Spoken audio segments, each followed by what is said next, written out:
Today we are going to be changing the suspension accumulator globes on this LX570. The old ones aren't too bad, but the suspension is starting to get a little bit bouncy. If you don't know, these cars have a hydraulic suspension that's controlled by a combination of hydraulic fluid and also nitrogen-filled globes that are there to dampen the ride. We'll take a look at the accumulators on the vehicle here in just a minute, but this is what they look like.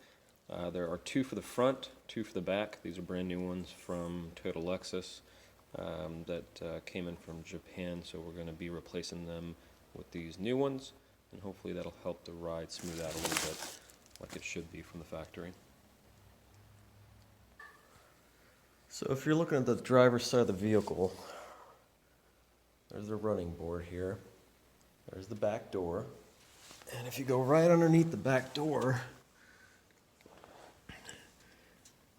right where the front and rear door meet, you'll see the front accumulator right about here, and right behind it you'll see the rear accumulator right there.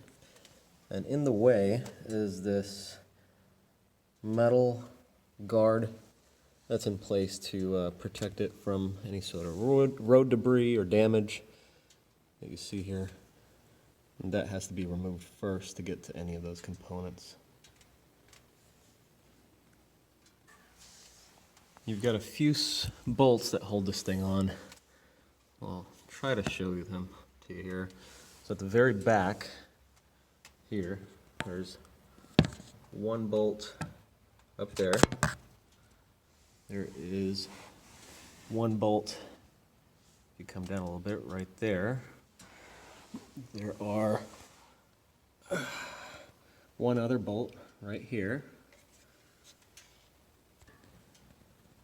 And then finally, at the very front, there's two bolts. You can see them right there. All those have to be removed to get this large bracing component off, and then you should be able to access the pieces you need to get the globes off. Those are all going to be a 12 millimeter bolt on the head, so you want to use a 12 millimeter socket. You may have to use a combination of short and long sockets and different extension types to be able to get to all of them, especially the ones towards the rear. So let's go ahead and get that done. I'm going to start with the front two here. A regular deep socket should do the trick and be able to fit in there. Alright, we got those front two bolts out. Wasn't too bad. The top one took a little bit of wiggling, but it came right out. I'm going to move on to the next one here. Already got it partially loosened. Alright, that one is out. Now before I take out this next one that's closest to the accumulator globes, I'm going to remove the far rear one. That way this the entire weight of this support doesn't end up making it more difficult to remove the rear bolt. And the one in the back is a little bit tricky to get to. Let me see if I can get you a good view of it.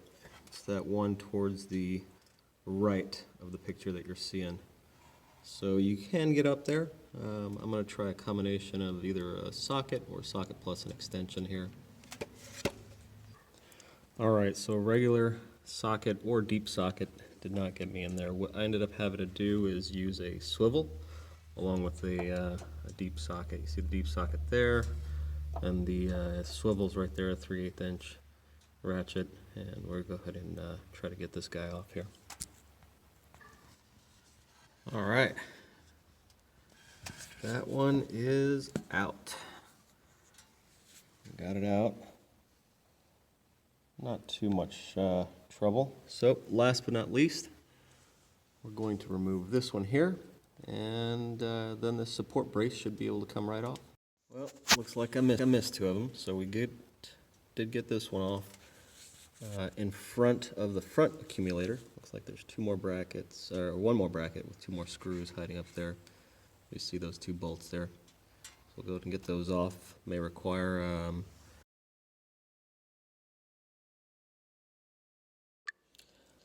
So even though I was able to get to that pair of bolts with a combination of a deep socket, an extension, and a swivel, one of these guys ends up being much easier to get to. You just don't have a lot of room to go back and forth, so it takes a little while to get them out, but that ends up being the easiest way for these two bolts.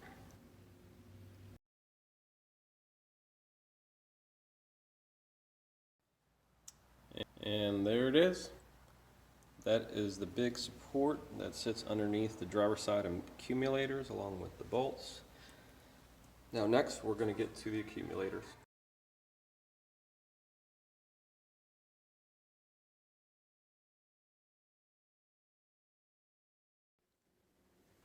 So what you want to do next is grab a small hose and put it on the end of this guy right here, which is your bleed valve, and feed it into a bottle.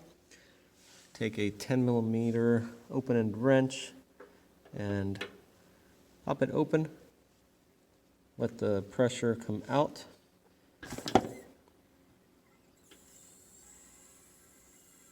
If you hear that, that's the fluid releasing, the pressure coming out there. Your vehicle may come down if you don't already have it in low. If you do have it in low, it may still come down a little bit more. And then you want to do that with the rear one as well, which is back there. Just to show you, the rear bleed valve is right there. And after bleeding the front and rear, just on the driver's side, got a lot of fluid. Not too dirty or milky or anything else.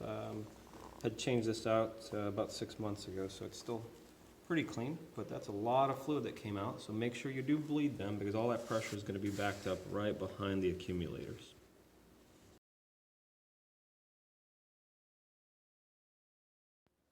Now it's time to take the front accumulator off.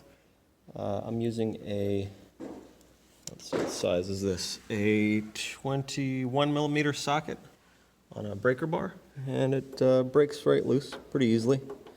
Already broke it loose, but you can see that it spins the entire thing. Take that off, make sure you have a little pan underneath to catch any drips, and then we can replace it with a new one.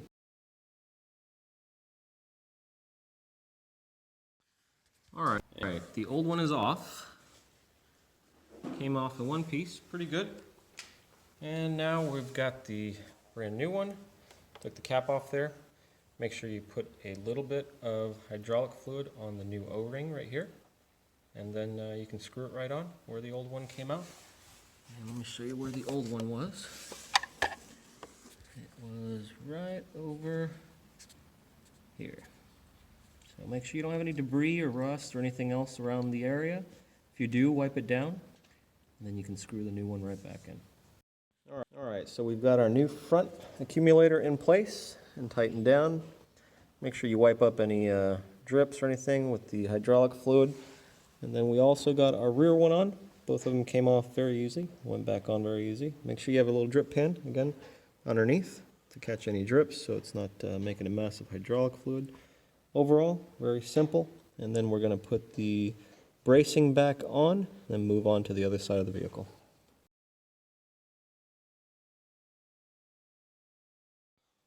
So now we're moving on to the passenger side, the right side of the vehicle.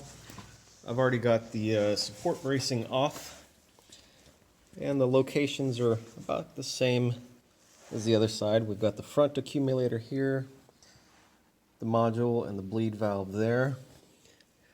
Go back a little bit.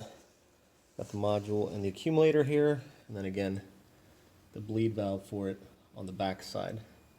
So just like the other side, first I'm going to bleed the front one, then bleed the back one, then bleed the front one again, and take the accumulator off, put the new one on, then bleed the back one again, and then replace the accumulator, and then I'll show you guys what happens after that here in just a second.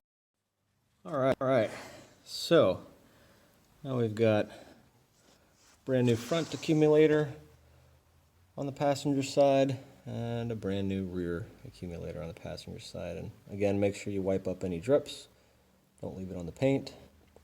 One thing I did notice is that after bleeding and rebleeding the front and taking the accumulator off, only a few drips come out when you remove the accumulator, but on both the driver and passenger side, the rear one, even after bleeding it twice, nothing else coming out, no pressure, a good bit of fluid comes out of the rear one. So again, make sure you have a drip pan or something underneath so that it catches any of the fluid that comes out. And also make sure that you put some hydraulic fluid on the O-rings for the new accumulators before you put them in. That way they don't get snagged or tear. You might want to make sure those O-rings go in nice and smoothly and don't rip or bind anywhere. Otherwise you'll have leaks in the future or some drips that'll be hard to locate and you'll have to replace those again. So these are on.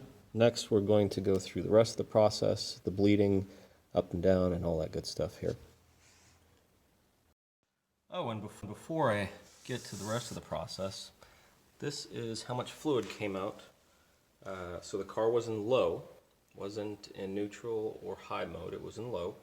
And bleeding the front and the rear before putting the new accumulators on, I've got a lot of fluid that came out. I'm actually very surprised how much fluid discharged from those, even though the car was set to low. I'm not sure exactly what the mechanics of that is, but quite a bit of fluid came out. So make sure that you have enough hydraulic fluid to put back into the system once you're ready to perform this maintenance. So the next thing you're going to do is fill up the reservoir for the suspension AHC fluid, the hydraulic fluid. What you're going to need is some of the Toyota and Lexus specific suspension fluid. I would recommend buying this and not using anything else as a replacement. You can buy it in larger cans, and I usually keep a few of these 1 liters around. This is the bottle. If you are at the dealership or if you're ordering it online, that is the part number 08886-81221, and it works for the LX470, LX570, and any other Toyotas with the hydraulic suspension.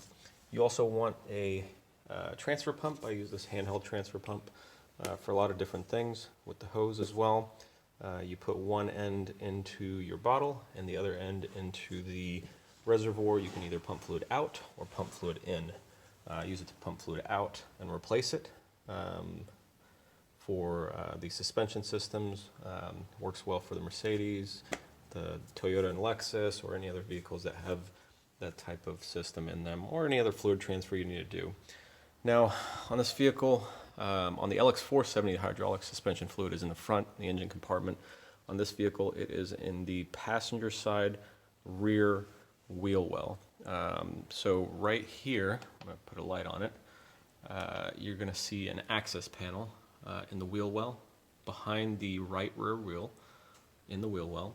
At the very top, right there, there is a 10mm bolt that's going through, holding that access panel on. You want to remove that 10mm bolt, and then this thing comes right off, and you'll see the reservoir right behind it. Now, here is the fun part. Here is the hole where the access panel was. And if you look closely in here, you see this little white cap that is, let's see if I can point to it, this guy here.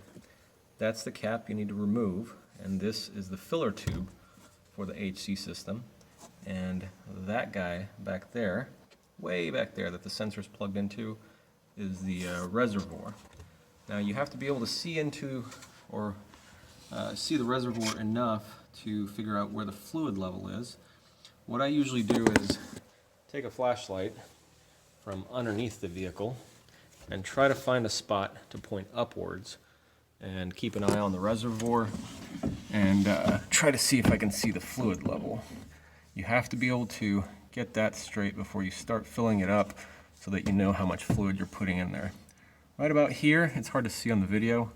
I'm able to get a little bit of a view of where the fluid level is, so now I'm going to go through and get the reservoir full to well over the max line, and then after that we're going to start the vehicle and let the suspension level itself out, and then start bleeding the system.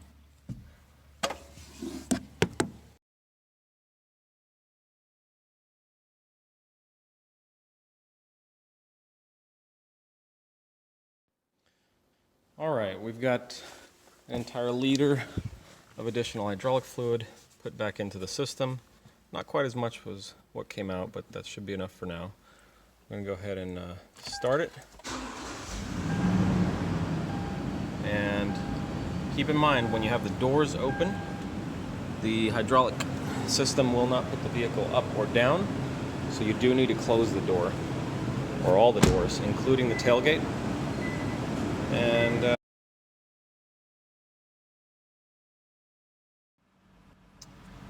now after you start the vehicle, again, make sure the doors are closed. If you start getting an error message that says check your four-wheel AHC system, what I've seen work well is to turn the car off right there, and then as soon as you hit the start button and you get the display up here, take your toggle switch and flick it towards the up to put it in neutral, and it'll get the pump to kick on and start trying to raise the vehicle, and that avoids the error message. I haven't run into a situation where the error message still stays even when I do that. So this time I didn't get the error, but we'll go ahead and let the car level out. I think it's in low right now because I had it running for a second, and after we get through the startup sequence here, I'm going to go ahead and switch it to neutral. Let the vehicle level itself out to the neutral position on the height. Might take a while because it's the first time priming the system, and there's probably air bubbles in there as well.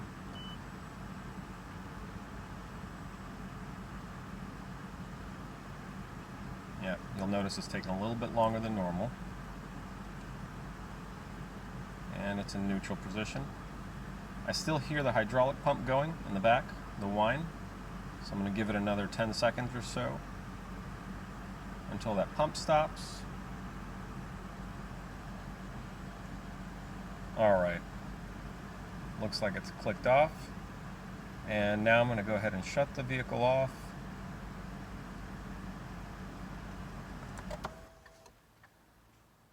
Give it about 10 seconds.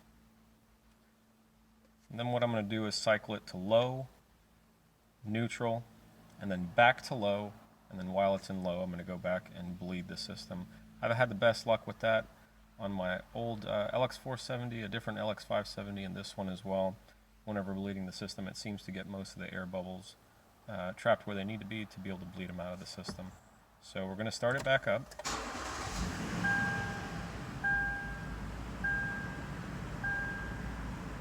It's in neutral, as you can see. I'm going to lower it. Let it settle.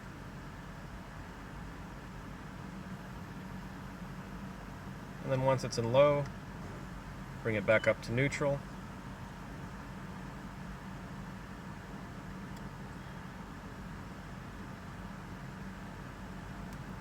Give it a few seconds here.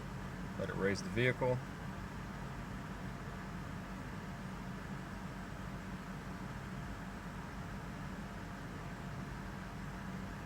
Alright, looks like it's there.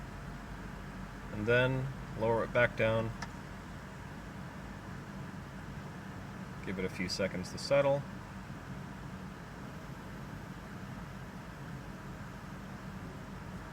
Alright, looks like all the switches have turned off.